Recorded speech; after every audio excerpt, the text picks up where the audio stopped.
আসসালামু আলাইকুম ওয়া রাহমাতুল্লাহি ওয়া বারাকাতুহু। আলহামদুলিল্লাহ, আলহামদুলিল্লাহি রাব্বিল আলামিন ওয়াল আকিবাতু লিল মুত্তাকিন ওয়াস সালাতু ওয়াস সালামু আলা সাইয়্যিদিল আমবিয়াই ওয়াল মুরসালিন ওয়া আলা আলিহি ওয়া সাহবিহি আজমাইন। রব্বি জিদনি ইলমা, রব্বি ইশরাহ লি সাদরি ওয়া ইয়াসসির লি আমরি ওয়াহলুল 'উকদাতাম মিন লিসানি ইয়াফকাহু কওলি। ربي يسر ولا تعسر وتمم علينا بالخير. اللهم صل على محمد وعلى آل محمد كما صليت على إبراهيم وعلى آل إبراهيم إنك حميد مجيد.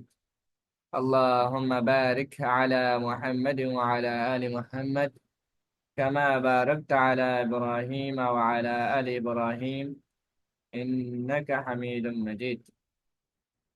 أما بعد، আপনার আজকের সূরা আমরা পড়বো ইনশাআল্লাহ, সেটা হচ্ছে সূরা হজ। এই সূরা হজ হচ্ছে মাক্কি সূরা। এটি একটি মাক্কি সূরা এবং এই সূরার তবে 9 থেকে 23 নম্বর আয়াত মাদানী, মদিনাতে নাজিল হয়েছিল। মদিনায় থাকাকালীন অবস্থায় রাসূল সাল্লাল্লাহু আলাইহি ওয়াসাল্লাম মদিনায় থাকাকালীন অবস্থায় নাজিল হয়েছিল। এই জন্য এই সূরাতুল হজকে মাক্কিও বলা হয়, মাক্কি সূরাও বলা যায় এবং মাদানী সূরাও বলা যায়। মাক্কি সূরা বলা যায়, মাদানী সূরাও বলা যায়। আর এটার আয়াত সংখ্যা হলো 78। আয়াত সংখ্যা হলো 78। তো এটার নাম, এই সূরার নাম হচ্ছে সূরাতুল হজ। এই হজ কেন বলা হয়? কারণ এই সূরার মধ্যে হজের সম্পর্কে আলোচনা এসেছেন, এজন্য এখানে এই সূরাকে সূরাতুল হজ বলা হয়। এখন আসি সূরার শুরুতে এবং সূরার শেষের যে মিল যেটা আছে, সেই মিল সম্পর্কে আমরা একটু আলোচনা করি। সেটা হচ্ছে সূরাটি শুরু হয়েছে তাকওয়ার নির্দেশ দিয়ে। তাকওয়ার নির্দেশ দিয়ে। তাকওয়া মানে কি? আল্লাহকে ভয় করা। আল্লাহকে ভয় করা মানে, আল্লাহ তো মানুষের অভিভাবক, আমাদের অভিভাবক, তাহলে আল্লাহকে ভয় করবো কেন? এখন আল্লাহকে ভয় করা মানে হচ্ছে আল্লাহ তাআলা যে অর্ডারটা করেছেন আমাদেরকে, যে যে কার্যাবলী করার জন্য নির্দেশ দিয়েছেন, সেই কার্যাবলীগুলো করা, এবং আল্লাহ রাব্বুল আলামিন যেগুলো আমাদেরকে করার জন্য নিষেধ করেছেন সেগুলো না করা। এবং আল্লাহ রাব্বুল আলামিন আমাদেরকে যে উদ্দেশ্যে সৃষ্টি করেছেন সে উদ্দেশ্য বাস্তবায়নের জন্য কি করা? চেষ্টা করা। আল্লাহ রাব্বুল আলামিন যে আমাদেরকে কেন সৃষ্টি করেছেন? তার ইবাদত করার জন্য, তার দাসত্ব করার জন্য, সেইগুলো করা। এটার নাম হচ্ছে তাকওয়া। এটার নাম হচ্ছে কি? তাকওয়া। এখন আসি সে তাকওয়ার নির্দেশটা কি দিয়েছেন। বিসমিল্লাহির রাহমানির রাহিম। ইয়া আইয়ুহান নাসু তাকু রাব্বাকুম ইন্না জালজালাতাস সাআতি শাইউন আযীম। ইয়া আইয়ুহান নাস, হে মানুষ, ইত্তাকু, তোমরা ভয় করো। ইত্তাকু, তোমরা ভয় করো। রব্বাকুম, তোমাদের রবকে। ইন্না জালজালাতাস সাআ, নিশ্চয় কিয়ামতের যে আপনার জালজালা, ভূমিকম্প, প্রকম্পন, শাইউন আযীম, এক মহা ভয়ঙ্কর ব্যাপার।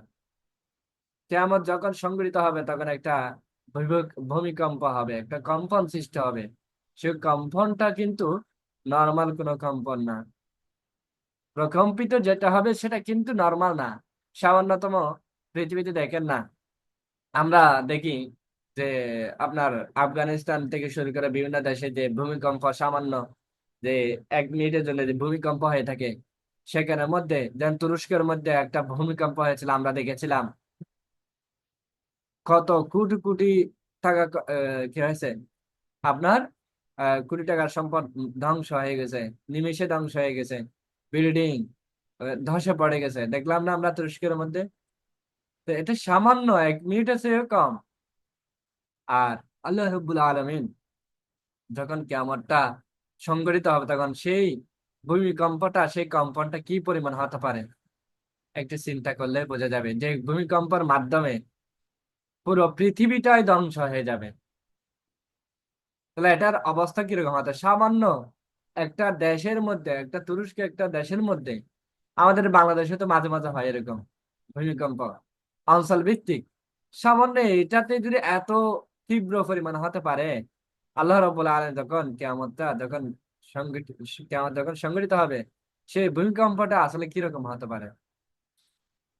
তো এর এর দ্বারা হচ্ছে কি, আল্লাহ রাব্বুল আলামিন বলতেছেন, তোমরা তোমার রবকে ভয় করো, তোমার রব যে বিধানটা দিয়েছেন সেই বিধানটা পুঙ্খানুপুঙ্খানু ভাবে মেনে চলো, জীবন যাপন করো।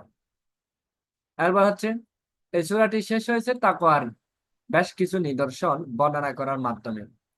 যেমন তাকওয়া অর্জন করতে গেলে কি কি কাজ করতে হবে, সেটা কয়েকটা নিদর্শন আল্লাহ রাব্বুল আলামিন এই সূরার মধ্যে বর্ণনা করছেন। সেটা হচ্ছে কি, সালাত, যাকাত, মুজাহাদা, মুজাহাদা জিহাদ, প্রচেষ্টা করা, জিহাদ করা, নেক আমল করা, এবং আল্লাহকে অবলম্বন করা ইত্যাদি বর্ণনার মাধ্যমে।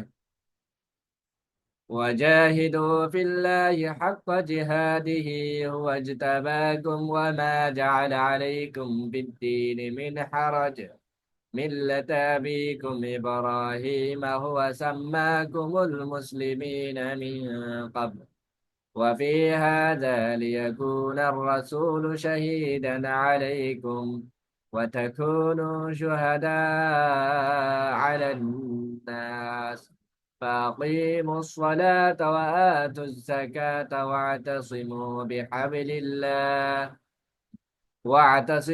بالله هو مولاكم وآتوا الزكاة واعتصموا بالله هو مولاكم فنعم المولى ونعم النصير وجاهدوا في الله حق جهاده। আর তোমরা যথাযথভাবে আল্লাহ তাআলার পথে জিহাদ করো, চেষ্টা করো। আল্লাহ তাআলার পথে জিহাদ করো, চেষ্টা করো।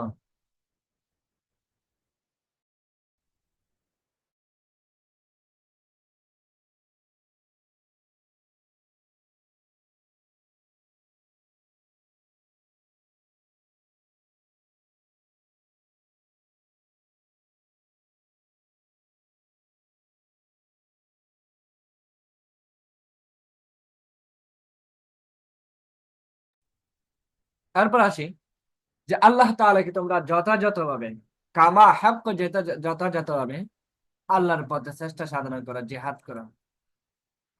আসি আমরা একটু চিন্তা করি তো, একটু দুনিয়াবি চিন্তা করি তো। যখন আমরা কোন একটা প্রতিষ্ঠানে জব করি, প্রতিষ্ঠানের অফিস টাইম হচ্ছে ধরেন সরকারি নিয়মে, সরকারি প্রতিষ্ঠানে যদি বা এসব নিয়ম কানুন মেনটেন হয় না, বেসরকারি প্রতিষ্ঠানের নিয়ম কানুন একটু চিন্তা করি।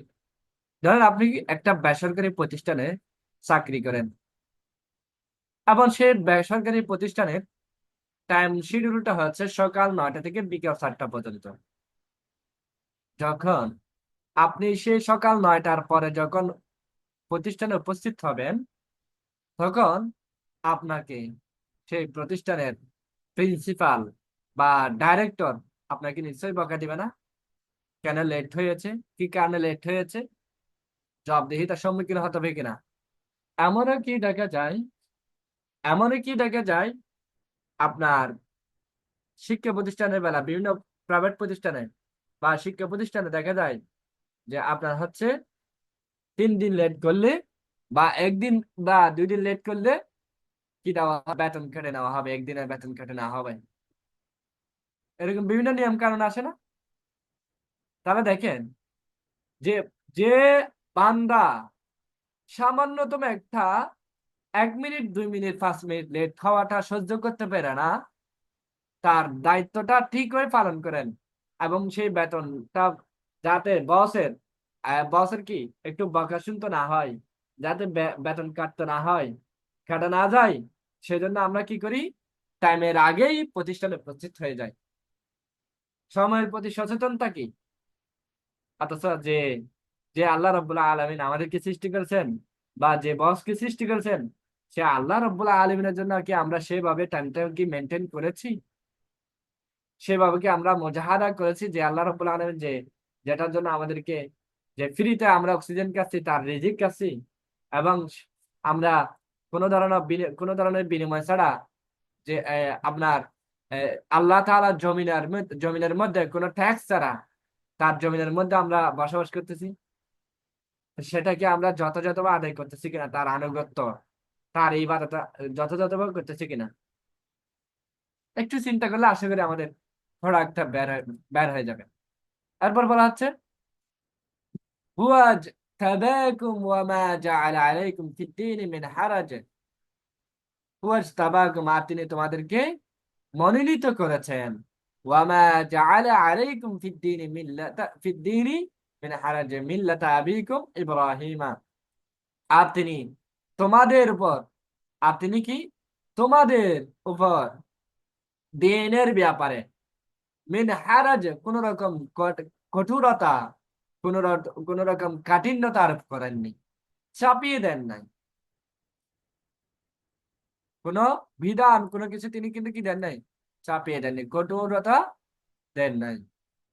যদি আল্লাহ রাব্বুল আলামিন দিনের ব্যাপারে যদি বেশি কঠোর হতো, তাহলে এই পৃথিবীর জমিতে, এই আল্লাহর জমিনে কোন কাফির মুশরিকের ঠাঁই হতো না। কিন্তু যদি দিনের ব্যাপারে আল্লাহ রাব্বুল আলামিন কি থাকতো, কঠোর থাকতো, আল্লাহ রাব্বুল আলামিন বলতো আমি যে দিনটা মনোনীত করেছি সেই দিনের মধ্যে থাকতে হবে, না থাকলে সে ধ্বংস হয়ে যাবে। আল্লাহ তাআলা কিন্তু এই ব্যাপারেও ছাড় দিয়েছেন, কিন্তু কাল কিয়ামতের ময়দানে কাউকে কিন্তু ছাড় দিবে না। ফামান ইয়ামাল মিসকালা যাররাতিন খায়রান ইয়ারা ওয়া মান ইয়ামাল মিসকালা যাররাতিন শাররান। আপনার কাল কিয়ামতের ময়দানে আল্লাহ রাব্বুল আলামিন যে ব্যক্তি অনুপরিমাণ ভালো কাজ করবে, সেটাও কাল কিয়ামতের ময়দানে আল্লাহ রাব্বুল আলামিন কি করবেন, যে পুঙ্খানুপুঙ্খানুরূপ ভাবে আপনার বুঝিয়ে দিবেন। খারাপ কাজ করলে সেটাও বুঝিয়ে দিবেন।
আচ্ছা, এখন আসি।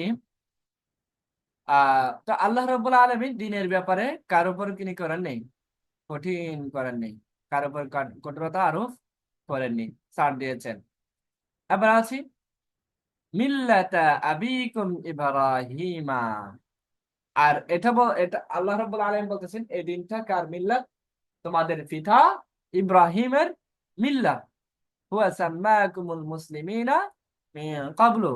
আর তিনি পূর্ব থেকেই তোমাদের যে নামকরণ করেছেন কি হিসেবে, মুসলিমিনা, মুসলিম হিসেবে তিনি কি করেছেন, নামকরণ করেছেন।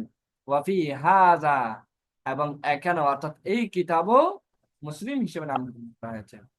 লিয়াকুনুর লিয়াকুনার রাসূলা লিয়াকুনার রাসূলু শাহীদান আলাইকুম। যাতে রসুল কি হয়, তোমাদের জন্য সাক্ষী রূপ হয়, সাক্ষী হয়। ওয়াতাকুনু শুহাদা আলান নাস, এবং শুধু তোমাদের জন্য সাক্ষী হবে এমনটা না, এবং পুরো মানব জাতির জন্য সেজন্য কি হয়, সাক্ষী হয়। সেজন্য কি করা হয়েছে, যে তোমাদেরকে, তোমাদের পিতা ইব্রাহিম যে তোমাদের নামকরণ করেছেন কি, মুসলিম হিসেবে, এই কিতাবের মধ্যে সেটা কি করেছেন, নামকরণ করেছেন। এরপর আসি, ফাকিমুস সালাত, সুতরাং তোমরা কি করো, নামাজ কায়েম করো। তোমরা সালাত প্রতিষ্ঠা করো, নামাজ কায়েম করো, সালাত প্রতিষ্ঠিত করো। ওয়াআতু যাকাত, যাকাত আদায় করো। ওয়াতাসিমু বিল্লাহ, এবং তোমরা আল্লাহ তাআলাকে শক্ত করে ধরে রাখো, আল্লাহকে ধরে রাখো। ওয়া মাওলাকুম, আর কে, যে তোমরা আল্লাহকে কেন ধরে রাখবা, কারণ হুয়া মাওলাকুম, তিনি তোমাদের অভিভাবক। ফানিআমাল মাওলা, অথবা তিনি কথাই না উত্তম অভিভাবক। ওয়া নিআমান নাসির, আর তিনি কথাই না উত্তম সাহায্যকারী। সুবহানাল্লাহ। তাহলে তাকওয়ার ক্ষেত্রে অবলম্বন করে কিন্তু আমাদের কি কাজ করতে হবে, সালাত, যাকাত, জিহাদ, ভালো কাজ, এবং আল্লাহ তাআলাকে কি করা, ধরে রাখা। আর আল্লাহকে ধরে রাখা মানে আল্লাহর বিধানটাকে আপনার কি করা, এই পুঙ্খানুপুঙ্খানু ভাবে মেনে চলা, বিনা দ্বিধায়, কোনো ধরনের হেরফের না করে, বিনা অজুহাতে, বিনা বাক্যে কি করা, পালন করা। তো এখানে এই দুটা আয়াতের মধ্যে আমরা যেটা বুঝতে পারি, সেটা হচ্ছে উম্মার তথা জাতির মূল ভিত্তি, এবং একটা জাতির যে মূল সফলতা, সৌভাগ্যের মূল ভিত্তিটা হলো তাকওয়া। যে তাকওয়া অবলম্বন করবে সেই সফল হবে। যে তাকওয়া অবলম্বন করবে সেই সৌভাগ্যবানদের মধ্যে অন্যতম ব্যক্তি হিসেবে গণ্য হবে। এরপর আসি, সূরা হজের মূল কেন্দ্রের বিষয়বস্তু হচ্ছে উম্মার বিনির্মাণে হজের ভূমিকা। বিনির্মাণে হজের ভূমিকা, এই সূরা আলোচ্য বিষয়টাকে, তাকওয়ার নির্দেশ, নির্দেশ পালনের বিচারে মানুষের প্রখার, তাকওয়ার পুরস্কার, স্রষ্টার অস্তিত্ব, মৃত্যুর পর পুনরুত্থান, অনিবার্য কিয়ামত, আল্লাহর সর্বময় ক্ষমতা ইত্যাদির মতো আকীদাগুলোর পক্ষে যৌক্তিক এবং বুদ্ধিভিত্তিক প্রমাণ উপস্থাপন করেছেন। এরপর এই সূরার মধ্যে বাইতুল্লাহ নির্মাণের ইতিহাস এবং আল্লাহ তাআলা তার বান্দাদেরকে হজের দিকে আহ্বান করেছেন সেই ব্যাপারে আলোচনা এসেছে। এরপর হচ্ছে হজের বিধিবিধান, হজের ফজিলত, হজের আদব ইত্যাদির বর্ণনা এই সূরার মধ্যে আলোচনা এসেছে। এবং হজের যে মূল উদ্দেশ্য হলো অন্তরের মধ্যে, কলবের মধ্যে তাকওয়ার অনুভূতি অর্জন করা, সেই ব্যাপারে আলোচনা এসেছে। এরপর হচ্ছে দুশমনের কালো হাত থেকে ইবাদত, ইসলামের শিআর এবং ইসলামের নিদর্শন সমূহের প্রতিরক্ষার জন্য জিহাদের অনুমতি এসেছে, লড়াইয়ের অনুমতি প্রদান হয়েছে। এরপর নবীদের মিথ্যা প্রতিপন্নকারীদের দৃষ্টান্ত, শাস্তি এবং তাদের পরিণতি কি রকম হয় সে ব্যাপারে আলোচনা এসেছে। তারপর হচ্ছে কল্প হচ্ছে তিন প্রকার, একটা কল্প হচ্ছে অসুস্থ, আর একটা কল্প হচ্ছে কঠিন, আর একটা কল্প হচ্ছে বিনয় নম্র, বিনয় নম্র। তারপর আসি যে আপনার কাফিররা সব সময় সন্দেহ এবং সংশয়ের মধ্যে ভোগে সব সময়। আর যারা প্রকৃতপক্ষে মুমিন, তাকওয়াবান, তারা কখনো কোনো সন্দেহের মধ্যে পতিত হয় না, সংশয়ের মধ্যে কোনো পতিত হয় না।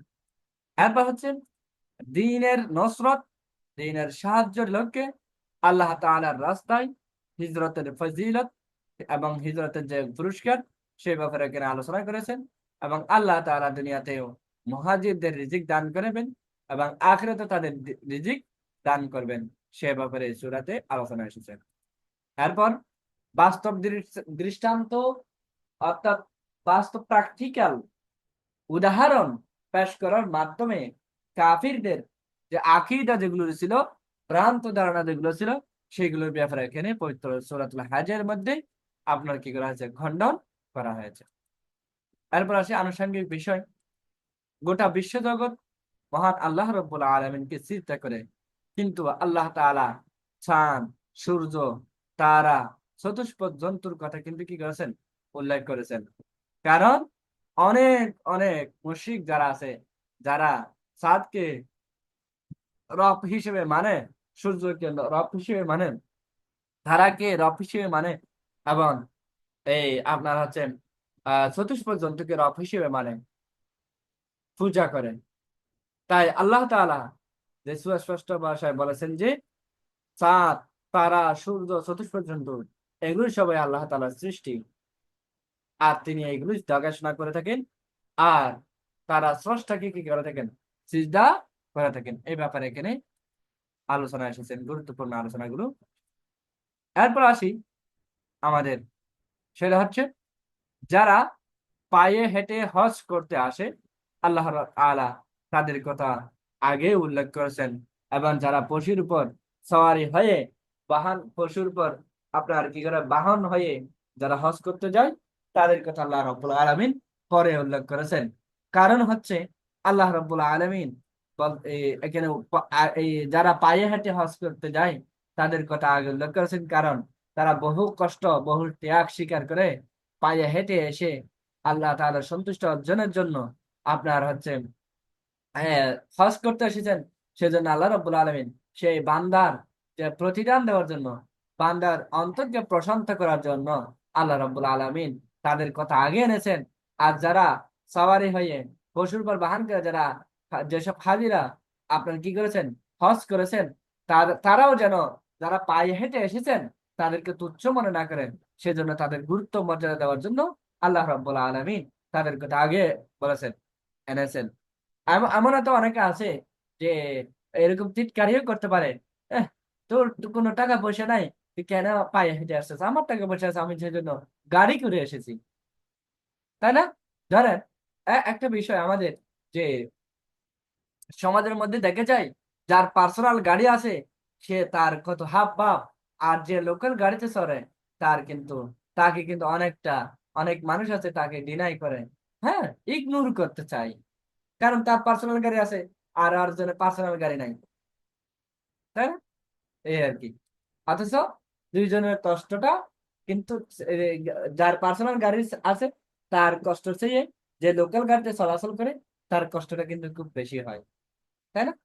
আচ্ছা, এরপর হচ্ছে আবার সেই সাথে আল্লাহ রাব্বুল আলামিন এটাও এখানে স্পষ্ট করেছেন যে যে যেভাবেই হজের মধ্যে আসুক না কেন, এবং যেন সবাই যে পায়ে হেঁটে আসুক অথবা সওয়ারি হয়ে আসুক, সবাই যেন স্রষ্টার অনুগত হয়, আল্লাহ রাব্বুল আলামিনের সামনে বিনয়ী এবং নম্র হয়। সেটাও কিন্তু এই সূরার মধ্যে স্পষ্ট হয়েছে, সুবহানাল্লাহ। এরপর আল্লাহ রাব্বুল আলামিনের সাহায্য লাভের সবচেয়ে উপযুক্ত হলো সত্যিকার যারা মুমিন, তারাই, যারা সালাত কায়েম করে, যারা যাকাত আদায় করে, যারা সৎ কাজের আদেশ দিয়ে থাকে, যারা অসৎ কাজে বাধা প্রদান করে থাকে, তারাই হচ্ছে আল্লাহ তাআলার সাহায্য লাভের উপযুক্ত ব্যক্তি।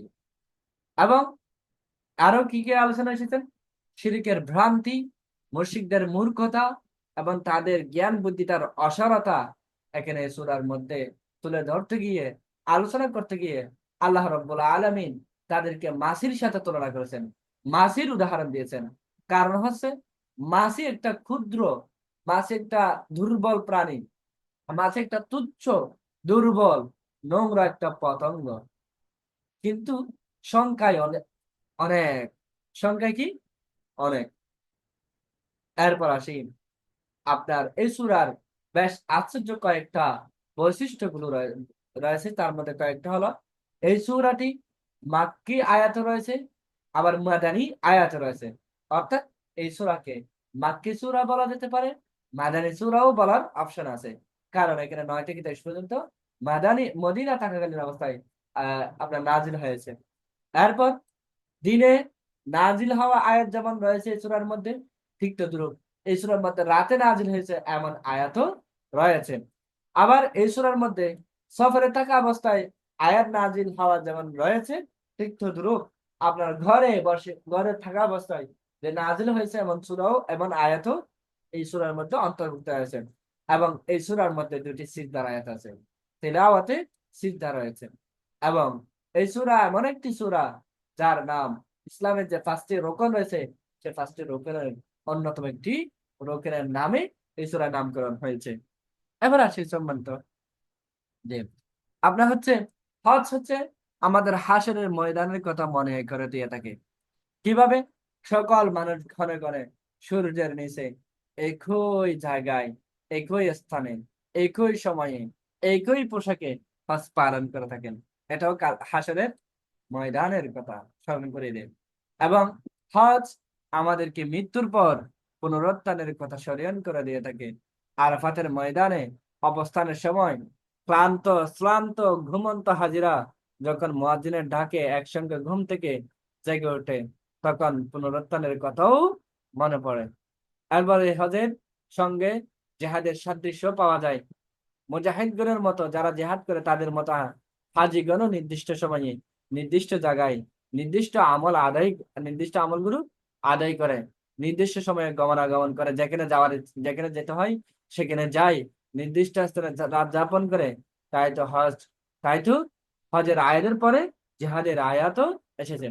যেমন এই যে হজ চলাকালীন সময় আপনার আরাফাতের ময়দানে 9 তারিখ দিবাগত রাতে অবস্থান করার কথা বলা আছে। কেউ যদি 10 তারিখ গিয়ে অবস্থান করে, তার হজ হবে না। হ্যাঁ, তারপর হচ্ছে আরাফাতের ময়দানে অবস্থানের কথা বলা হয়েছে। আপনি যদি আরাফাতের ময়দানে যদি অবস্থান না করেন, মিনা মুজদালিফা যদি না যান, হ্যাঁ অবস্থান না করেন, আপনার হজ হবে না। কোন সময়ের মধ্যে যেতে হবে সেটাও কিন্তু আপনার নির্ধারিত রয়েছে, নির্দিষ্ট রয়েছে। সময়ের ভিতরে নির্দিষ্ট জায়গায় যদি না করা হয় আমলগুলো, তাহলে হজ হবে না। এটাও হচ্ছে আপনার ওই যে জেহাদের মতো।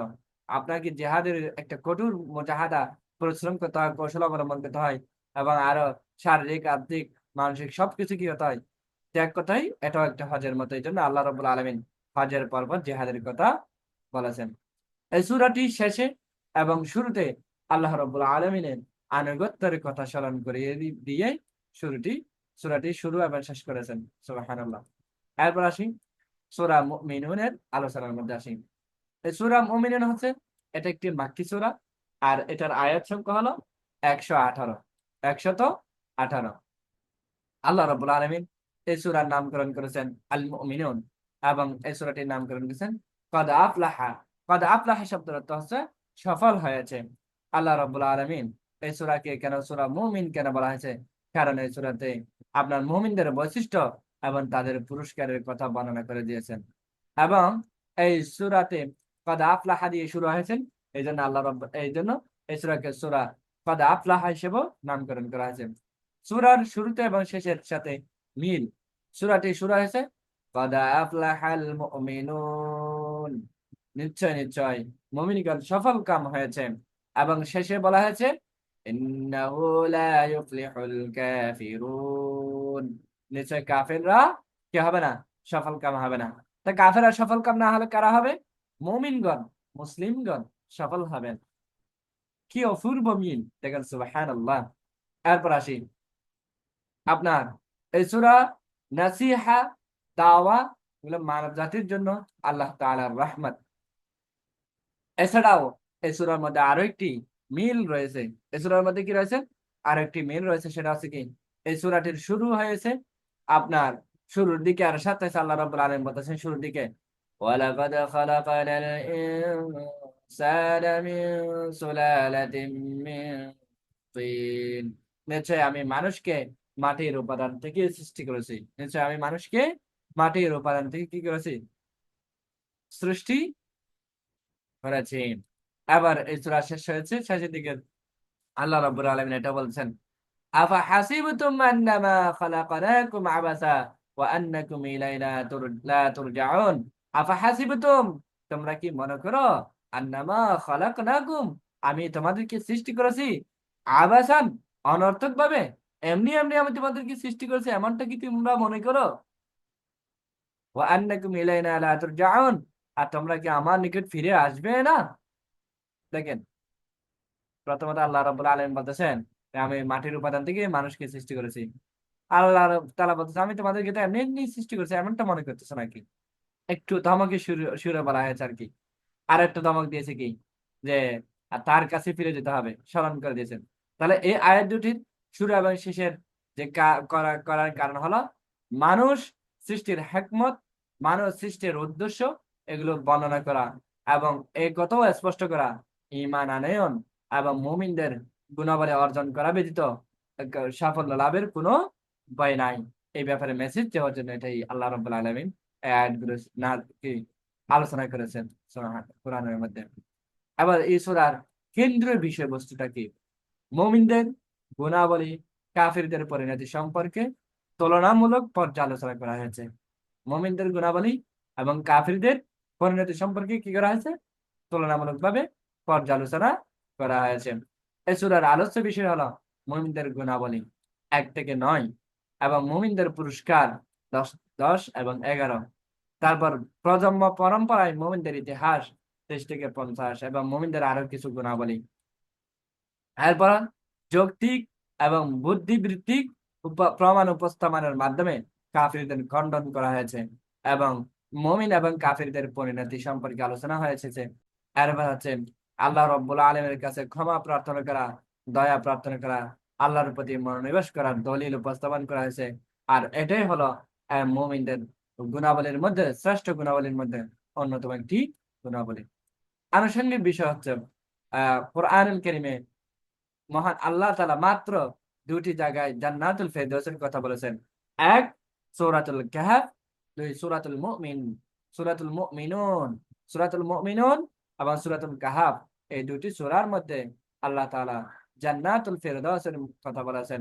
উভয় জায়গায় জান্নাতুল ফেরদৌসের কথা আপনার জান্নাতুল ফেরদৌসের সাথে দৃঢ় মনোবলের সাথে ইবাদত, কুরবানি, দ্বীনের খিদমতে ইস্তেকামাত ত্যাগের কথা এসেছে।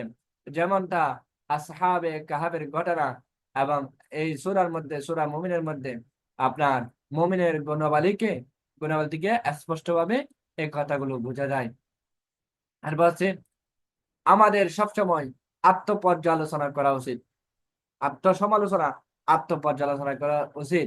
সেটা হচ্ছে কি আল্লাহর দেওয়া নেয়ামত আমরা কতটুকু ভোগ করতেছি এবং নিজেদের আমলের প্রতি কতটুকু সতর্ক দৃষ্টি রাখতেছি সেই ব্যাপারে আমাদের একটু আত্মপর্যালোচনা করা উচিত।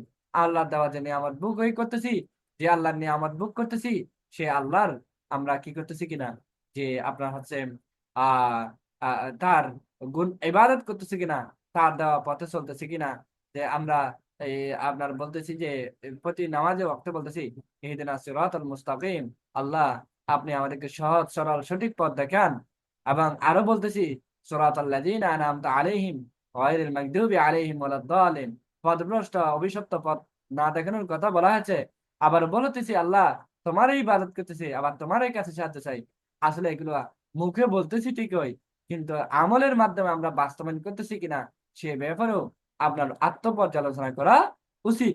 এবং আল্লাহ রাব্বুল আলামিন বলেছেন সালাত কায়েম করার জন্য, যাকাত দেওয়ার জন্য, আমলে সালেহ করার জন্য, সত্যের উপদেশ দেওয়ার জন্য, হ্যাঁ হকের উপদেশ দেওয়ার জন্য, দ্বীনের দাওয়াত দেওয়ার জন্য, বাতিলের বিরুদ্ধে লড়াই করার জন্য, এগুলো আদৌ কি আমাদের দ্বারা সম্ভব হচ্ছে কিনা, আমরা করতেছি কিনা, ফিকির করতেছি কিনা, এই ব্যাপারে আপনার এই আত্মসমালোচনা করা উচিত। তারপর হচ্ছে আরো কি উচিত, যে আল্লাহ তাআলা আমাদেরকে যে নিয়ামত দিয়েছে সে নিয়ামত পেয়ে আমরা আল্লাহ রাব্বুল আলামিনের নাফরমানি করছি কিনা, না আপনার আল্লাহর শুকরিয়া আদায় করি কিনা, আল্লাহর আনুগত্য করছি কিনা, এই ব্যাপারে কি করা, আনুগত্য করা উচিত। তারপর সাবধান, এটাও আমাদের যে এমন যেন না হয় আল্লাহ তাআলা নিয়ামত দিয়ে যেন আল্লাহ তাআলা আমাদেরকে যে পরীক্ষা করেছেন এবং আমরা নাফরমানিতে ডুবে আছি সে ব্যাপারে যেন না হয়। যে আল্লাহ তাআলা আমাদেরকে দেখা যায় আর যে অসুস্থতাও একটা আল্লাহ তাআলার নিয়ামত, ধন সম্পদ এটাও আল্লাহ তাআলার নিয়ামত, সুস্থতা এটাও আল্লাহ তাআলার নিয়ামত।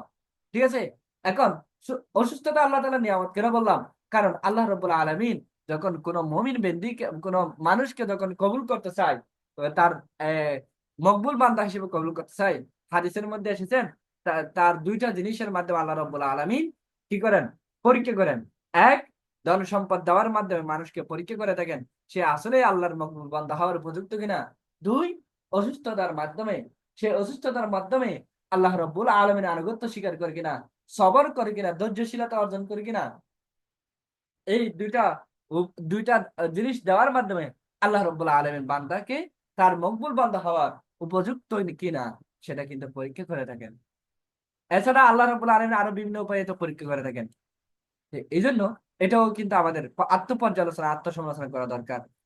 তারপর হচ্ছে আল্লাহ রাব্বুল আলামিন কিন্তু এরপরও কিন্তু আল্লাহ রাব্বুল আলামিন আমাদেরকে সুযোগ দিচ্ছেন। সুযোগ যদি না দিত তাহলে যারা কুফরি করে, যারা নাফরমানি করে, আল্লাহ তাআলা তাদেরকে সাথে সাথে ধ্বংস করে দিচ্ছেন। যখন দেখা যায় নাফরমানি করতে করতে যখন সীমা লঙ্ঘন করে দিয়ে সীমা লঙ্ঘন করবে, তখন আল্লাহ তাআলা তার সাথে সাথে আমাদেরকে এমন ভাবে ধরা ধরবেন, তখন কিন্তু আর কোনো পালিয়ে যাওয়ার মতো, পার পাওয়ার মতো রাস্তা থাকবে না। সীমা লঙ্ঘন আর আল্লাহ তাআলা কোরআনের মধ্যে বলেছেন, ইন্নাল্লাহা লা ইউহিব্বুল মুতাদিন। আল্লাহ তাআলা বলতেছেন যে যারা সীমা লঙ্ঘন করে, দ্বীনের ব্যাপারে সীমা লঙ্ঘন করে, সীমা অতিক্রম করে, তিনি তাদেরকে কখনো ভালোবাসেন না, কখনো ভালোবাসেন না। তো এই যে আমরা কেউ নাফরমানি করতেছে, আল্লাহ ছাড় দিচ্ছেন।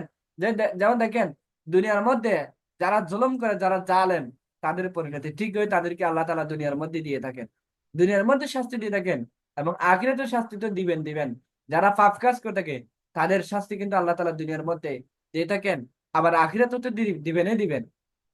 যখন ওই যে বললাম যে আমাদের একটা কথা আছে না, লেবুর রস হচ্ছে টক, যখন এই লেবুর রসটা যখন চিবিয়ে চিবিয়ে বেশি অতিরিক্ত হয়ে গেল, তখন সেটা কিন্তু কি হয়, তিতা বের হবে।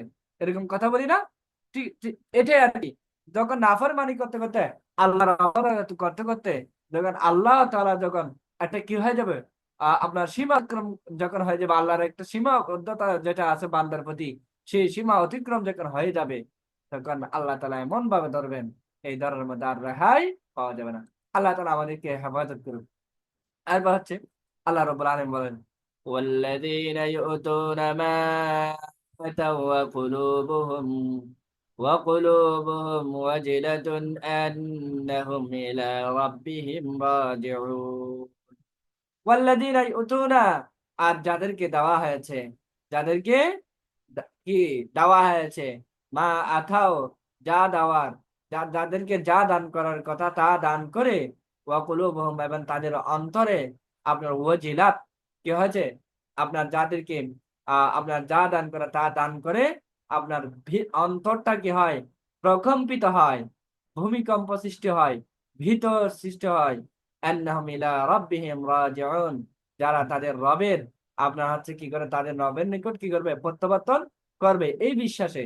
অর্থাৎ আল্লাহ ওইসব মুমিন যারা আল্লাহ রাব্বুল আলামিনের নিয়ামত পেয়েছেন, ধন সম্পদ পেয়েছেন, পাওয়ার পরেও, এবং অর্থাৎ এমনও মুমিন আছে যারা নামাজে পড়লে আপনার কান্নাকাটি করে, এটা কারণ কি, আল্লাহ রাব্বুল আলামিনের ভয়, যে আল্লাহ রাব্বুল আলামিনের কাছে তো যেতেই হবে।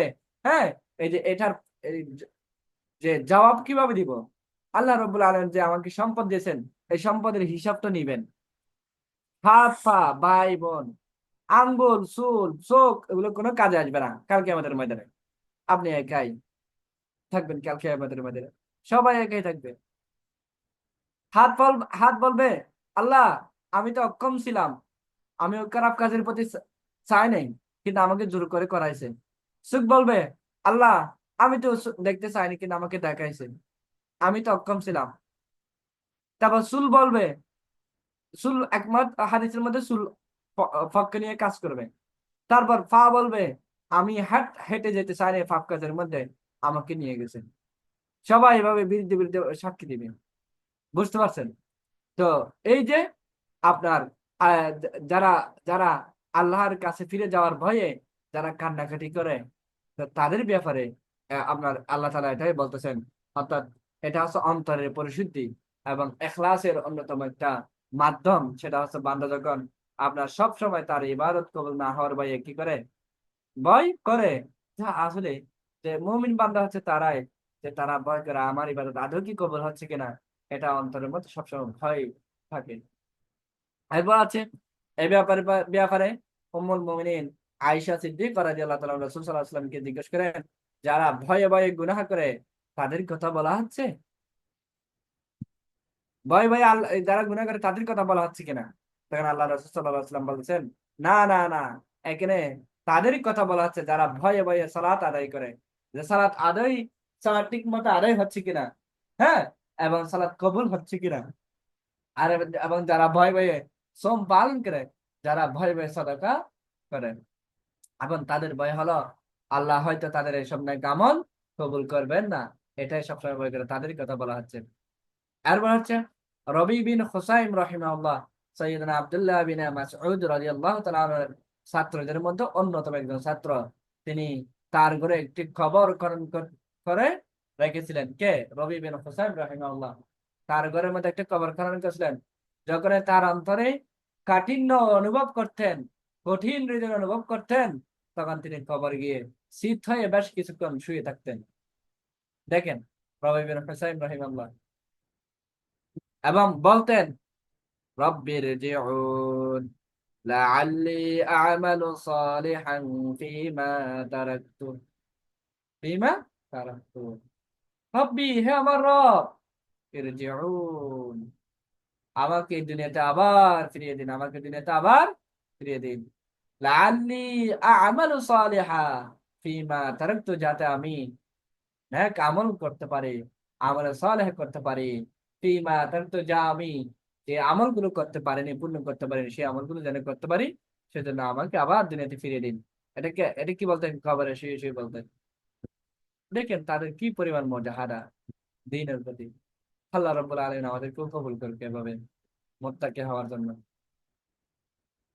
আর বলছে, তারপর তিনি কবর থেকে বের হয়ে নিজেকে উদ্দেশ্য করে বলতেন, হে রবি, মানে রবি বিন হোসেন, তোমাকে তো ফিরিয়ে দেওয়া হয়েছে, এখন পুনরায় কবরে যাওয়ার পূর্বে নেক আমল করে না।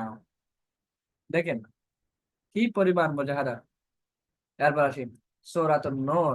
এই সূরা নূর হচ্ছে মাদানী সূরা, এবং এটার আয়াত সংখ্যা হলো 64টি, 64 আয়াত।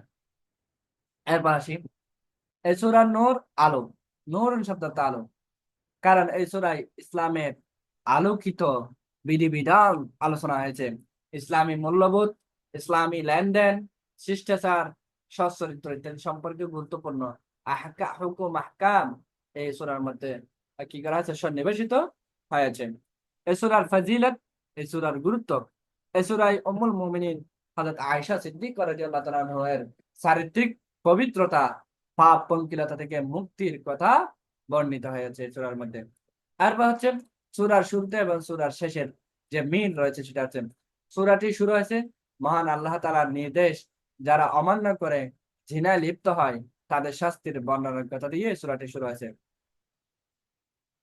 الزانية والزاني فاجلدوا كل واحد منهما 100 جلدة ولا تأخذكم بهما رأفة في دين الله إن كنتم تؤمنون بالله واليوم الآخر وليشهد عذابهما طائفة من المؤمنين। الزانية والزاني، জানাকারী পুরুষ, জানাকারী মহিলা, ফাজলিদু কুল্লা ওয়াহিদিন মিনহুমা মিয়াতা জালদা, তাদের প্রত্যেককে 100টি বেত্রাঘাত করবে। ওয়ালা তাখুযুকুম বিহিমা রাফাতুন ফি দীনিল্লাহ, এবং আল্লাহর এই বিধান কার্যকর করতে গিয়ে যে জানাকারী পুরুষ, জানাকারী মহিলার প্রতি যেন তোমাদের কি না হয়? দয়া না হয়, রহম না হয়। এটা ডাইরেক্টলি বলতেছে আল্লাহ রাব্বুল আলামিন। ইন কুনতুম তুমিনুনা, আল্লাহ তাআলা ডাইরেক্ট বলতেছেন, যদি তোমরা মুমিন বান্দা হয়ে থাকো, যদি তোমরা আল্লাহর প্রতি ঈমান আনে থাকো, ওয়াল ইয়াউমিল আখির, এবং কিয়ামত দিবসের প্রতি কি কি করো, যে বিশ্বাস রাখো, তাহলে তোমরা কখনোই জান জানাকারী পুরুষ, জানাকারী মহিলার পক্ষে হয়ে কোনো কাজ করবে না। এবং তাদেরকে যে আমার বিধান 100টি ব্যত্রাঘাতের কথা বলা হয়েছে, সেই বিধান কার্যকরের ব্যাপারে কোনো হেরফের করা যাবে না। ওয়ালিয়াশহাদা আযাবাহুমা তায়ফাতুম মিনাল মুমিনিন, এবং সেই সাথে আল্লাহ রাব্বুল আলামিন বলতেছেন যে এই তাদের এই আযাব প্রত্যক্ষ করার জন্য মুমিনদের মধ্যে যেন একটি দল সেটা থাকে। কারণ যে জেনা করলে যে এই শাস্তি পাওয়া যায়, সেটা সেটা দেখে তারা যেন শিক্ষা হাসিল করতে পারে। আজ দেখেন না, আমাদের আজকের যে যে ছোট্ট একটা মাসুম বাচ্চা, যে আপনার আসিয়া, পুরো পৃথিবীকে থাক লাগিয়ে দিয়েছে। যে আপনার দেখেন যে শিক্ষক, এখন দেখা যায় যে বলা হয় যে শিক্ষক বাবার মতো। হ্যাঁ, তারপর হচ্ছে আরো কত কত কথা বলি, যে আরো কত কথা বলি না আমরা। তারপর হচ্ছে যে অমুক ভাইয়ের মতো, অমুক যে বন্ধু ইয়ার মতো, হ্যাঁ, বড় ভাইয়ের মতো, ছোট ভাইয়ের মতো, হ্যাঁ, তারপর আরো কত কিছু বলি, যে মেয়ের মতো। হ্যাঁ, চাচা, এই যে দেখেন, আপনার দেখেন না, এই যে আসিয়া, তাকে, তার বোনের শ্বশুর, তার বোনের ভাসুর, তিনজনে মিলে আপনার কি করেছেন, ধর্ষণ করেছে ছোট বাচ্চা। অনেক দিন পাঞ্জা লড়েছে, অনেক দিন। আজকে দুনিয়া থেকে বিদায় নিয়েছে, আল্লাহ তাআলা তাকে জান্নাত অবশ্যই দিবেন। সেটা স্পষ্ট শহীদ, এটা বলার মতো না, এটা স্পষ্ট শহীদ, হাদিসের ভাষ্য মতে, কোরআনের ভাষ্য মতে সে শহীদ। যদি এই যে দেখেন, দিবালোকের স্পষ্ট বিধান পাওয়ার পরও, স্পষ্ট বিধান থাকার পরও, এবং সাক্ষী সবকিছু পাওয়ার পরও এখনো পর্যন্ত দর্শকদের কোনো বিচার সংগঠিত হয় নাই। বরং রাষ্ট্র আরো বলতেছে যে 90 দিনের মধ্যে বিচার কার্যকর শুরু হবে, 7 দিনের মধ্যে বিচার কার্য শুরু হবে। বিভিন্ন নানান ধরনের তাল বাহানা শুরু হয়ে গেছে। যদি আমাদের যে ইসলামী শাসন যদি থাকতো, এই যে আল্লাহর বিধান, এটা যদি থাকতো, বেশি না, এরকম দু একটাকে আগামীকাল বাংলাদেশের মধ্যে আপনার হচ্ছে উন্মুক্ত মাঠে, ধরেন আপনার শাহবাগই ধরেন, বা এরকম উন্মুক্ত মাঠের মধ্যে দুই একটাকে যদি ঝুলন্ত কি করে, মানে উন্মুক্ত মাঠের মধ্যে, যাতে মানে এবং মিডিয়ার উপস্থিতিতে ফাঁসি দুই একটা কার্যকর করুক না, আমি গ্যারান্টি দিয়ে বলবো, আপনার বাংলাদেশের মধ্যে, শুধু বাংলাদেশ না, পৃথিবীর কোথাও কিন্তু আপনার দর্শন করার জন্য মানুষ কি করবে, 10 বার চিন্তা করবে। কেউ তো আপনার মৃত্যুর জন্য মৃত্যুবরণ করতে চায় না, সবাই বাঁচতে চায়। কিন্তু দেখেন, হায় আফসোস, হায় আফসোস, আমরা সাক্ষ্য প্রমাণ সবকিছু উপস্থিত থাকা সত্ত্বেও আসিয়া ঠিকই আল্লাহর দরবারে চলে গেছেন, কিন্তু দর্শক এখানে জীবিত রয়ে গেছেন। এই যে এখানে আল্লাহ তাআলা, এই যে আমাদের ইমান শক্তি দুর্বল, মোট করে আমাদের ইমানের শক্তি নাই। আমাদের ইমানটা আসলে সত্যিকার ইমানদার না আমরা। যদি সত্যিকার ইমানদার হতাম, তাহলে আল্লাহর এই বিধানটাকে কার্যকর করতে আমরা কখনো কি করতাম না, দ্বিধাবোধ করতাম না। এই জন্য আল্লাহ তাআলার কাছে বেশি বেশি করে তওবা করতে হবে, বেশি বেশি করে কান্নাকাটি করতে হবে, আর কিছু করার নাই। আর বলছি, এই সূরার শেষ হয়েছে রাসূল সাল্লাল্লাহু আলাইহি ওয়াসাল্লামের যে নির্দেশ, প্রথমত আল্লাহর নির্দেশের কথা অমান্য করার কথা বলা হয়েছে। দ্বিতীয়ত হচ্ছে আপনার রাসূল সাল্লাল্লাহু আলাইহি ওয়াসাল্লামের যে নির্দেশ অমান্য করবে তার শাস্তির কথা উল্লেখ করেছেন। لا تجعلوا دعاء الرسول بينكم كدعاء بعضكم بعضا قد يعلم الله الذين يتسللون منكم لواذا فليحذر الذين يخالفون عن أمره أن تصيبهم فتنة أو يصيبهم عذاب أليم لا تجعلوا তোমরা মনে করিও না, ধারণা পোষণ করিও না, দোয়া আর রসুলের আহ্বানকে বাইনাকুম তোমাদের মাঝে, তোমাদের একে অপরের প্রতি কাদোয়াই বাদিকুম বাদা, তোমরা একে অপরের প্রতি আহ্বানের মতো মনে করো না। আল্লাহ এখানে বলতেছেন যে তোমাদেরকে রাসূল সাল্লাল্লাহু আলাইহি ওয়াসাল্লাম আহ্বান করতেছেন, ডাকতেছেন, দাওয়াত দিচ্ছেন, সেই দাওয়াতটা তোমরা যে একে অপরকে যেভাবে ডাকো সেটার মতো মনে করিও না। এটা স্পেশাল ডাক। এরপর আসি, আপনার বলা হচ্ছে قد يعلم الله الذين يتسللون منكم, এরপর তোমাদের মধ্যে যারা অলক্ষ্যে সরে পড়ে, যারা পিছু হটে যায়, সরে পড়ে, আর ইয়ালামুল্লাহ বলতেছেন আল্লাহ তাআলা ভালোই জানেন, আল্লাহ তাআলা ভালোই জানেন। এরপর বলতেছেন আল্লাহ তাআলা এগুলো জানেন, তাদের সম্পর্কে কিন্তু ভালো জানেন। ইয়াতাসাল্লালুনা মিনকুম লিওয়াজা, যেগুলো বলা হচ্ছে। এরপর আর কি বলা হচ্ছে, ফালিয়াহযারিল্লাযীনা ইউখালিফুনা আন আমরিহি, অতএব যারা তার আদেশের বিরুদ্ধচারণ করে, হ্যাঁ, তার আদেশের যে আপনার কি করেন, যে আপনার অমান্য করে, আন তুসিবাহুম ফিতনা আও ইউসিবাহুম আযাবুন আলীম, তারা যেন তাদের উপর কঠিন পরীক্ষা কিংবা কষ্টদায়ক আযাব আসার ব্যাপারে কি করে, ইয়াহযার, কি থাকে, আপনার হচ্ছে ইয়াহযার মানে সতর্ক থাকেন। তাহলে দেখেন, আদেশ অমান্য করলে কঠিন পরীক্ষার সম্মুখীন হতে হবে, কঠিন আযাবের সম্মুখীন হতে হবে, কিন্তু এখানে কিন্তু শাস্তির কথা বলা হয়েছে। এরপর আল্লাহ রাব্বুল আলামিন এর ওয়াহি বিরোধিতা বান্দাকে দুনিয়া ও আখিরাতে আযাব এবং শাস্তির উপযুক্ত করে তোলে, এটার ব্যাপারে এখানে আলোচনা এসেছে। এই সূরার মূল কেন্দ্র বিষয়বস্তু হলো চারিত্রিক পবিত্রতা। চারিত্রিক পবিত্রতা এই সূরার মূল বিষয়বস্তু কি? চারিত্রিক পবিত্রতা।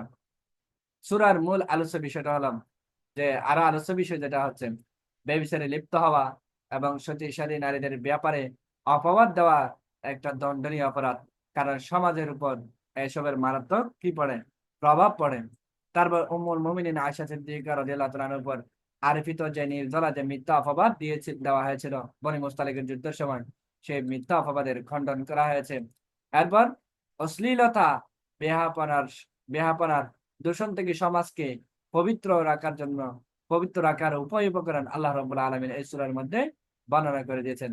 সেটা হচ্ছে 1 নাম্বার, যারা সমাজে অশ্লীলতা বেহাপনার প্রসার ঘটায় তাদের ব্যাপারে আল্লাহ রাব্বুল আলামিন কঠিন হুঁশিয়ারি দিয়েছেন।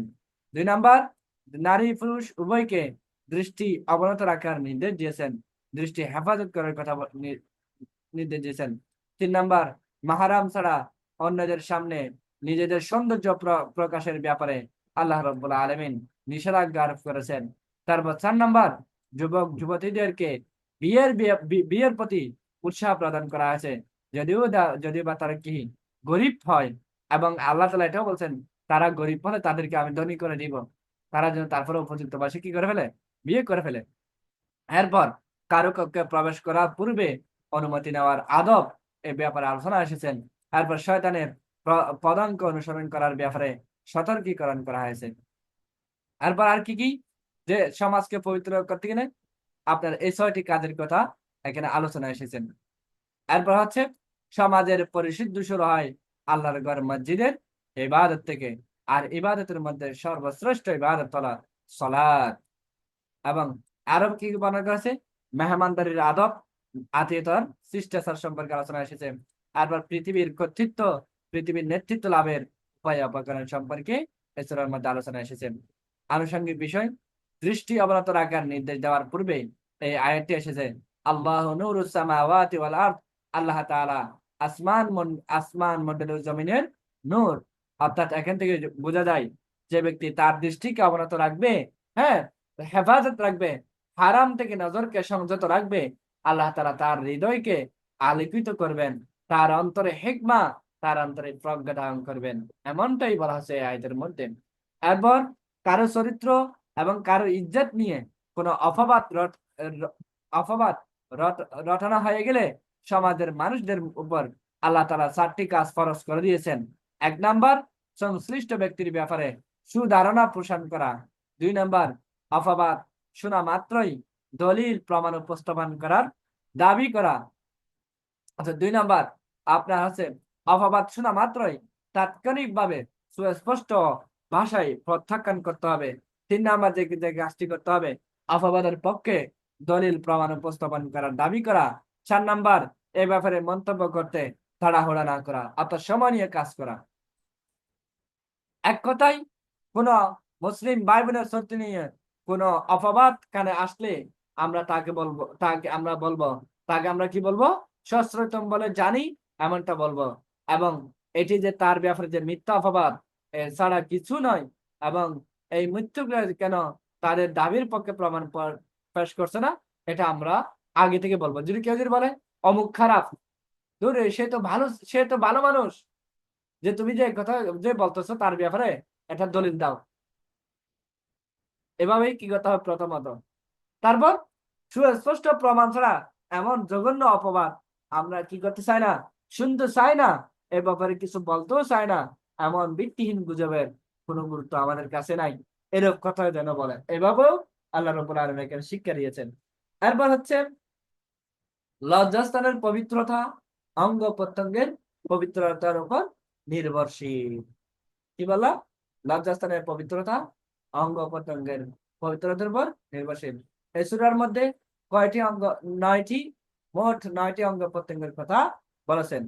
চোখ, কান, জিহ্বা, হাত, পা, মাথা, গলা, বুক, অন্তর, এই 9টি অঙ্গের কথা বলেছেন। এরপর এই সূরার মধ্যে আরো এসেছে, সেটা হচ্ছে কি, যেমন কাজ তেমন পুরস্কার, যেমন কাজ তেমন পুরস্কার। আচ্ছা, এরপর আসি সূরাতুল ফুরকান। ফুরকান এটা হচ্ছে মাক্কি সূরা, এটার আয়াত সংখ্যা হলো 77টি। আয়াত সংখ্যা হলো কি, 77। ফুরকান শব্দ অর্থ হচ্ছে সত্য মিথ্যার পার্থক্যকারী, হক বাতিলের পার্থক্যকারী। কারণ এই সূরাটি শুরু হয়েছে ফুরকান তথা কোরআনের কথা বলে উল্লেখ করে এই সূরাটি শুরু হয়েছে। আর কোরআন নাযিল হয়েছে হক এবং বাতিলের মাঝে পার্থক্য নিরূপণ করার লক্ষ্যে এই কোরআনটা কি হয়েছে, নাযিল হয়েছে। এই সূরার সঙ্গে সূরার শেষের মিল কি রয়েছে? সূরাটি শুরু হয়েছে মুশরিকদের কথা বলেন, واتخذوا من دونه آلهة لا يخلقون شيئا وهم يخلقون ولا يملكون ولأنفسهم ضرا ولا نفعا ولا يملكون موتا ولا حياة ولا نشورا ওয়াত্তাখাযু মিন দুনিহি, আর মুশরিকরা আল্লাহ তাআলা আলিহা, আল্লাহ তাআলাকে বাদ দিয়ে অন্য কোন আল্লাহ তাআলার পরিবর্তে অন্যদেরকে কি করে, ইলাহ হিসেবে গ্রহণ করেছে। লা ইয়াখলুকুনা শাইআ, যারা কিছুই সৃষ্টি করে না। ওয়া হুম ইউখলাকুন, বরং তারা নিজেরাই সৃষ্ট। ওয়ালা ইয়ামলিকুনা লিআনফুসিহিম দাররা ওয়ালা নাফআ, বরং তারা নিজেদের কোনো উপকার করতে সক্ষম নয় এবং এবং উপকার করার ক্ষমতা রাখে না।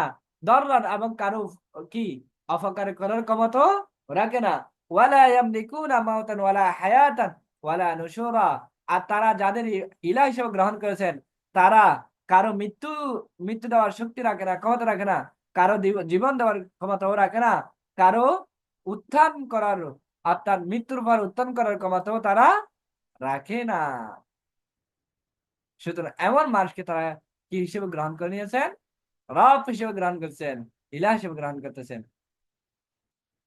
এরপর সূরাটি শেষ হয়েছে আপনার মুত্তাকিদের আলোচনা দিয়ে। প্রথমত মুশরিকদের আলোচনা দিয়ে শুরু, মুত্তাকিদের আলোচনা দিয়ে শেষ।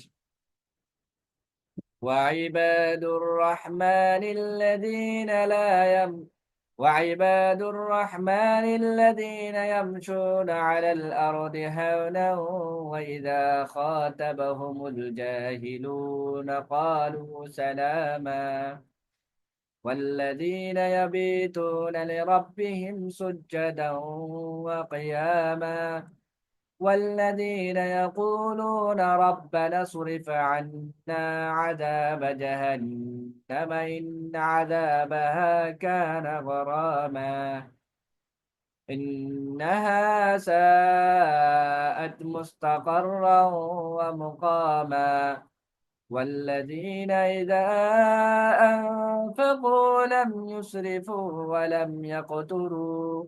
ولم يقتروا وكان بين ذلك قواما والذين لا يدعون مع الله إلها آخر ولا يقتلون النفس التي حرم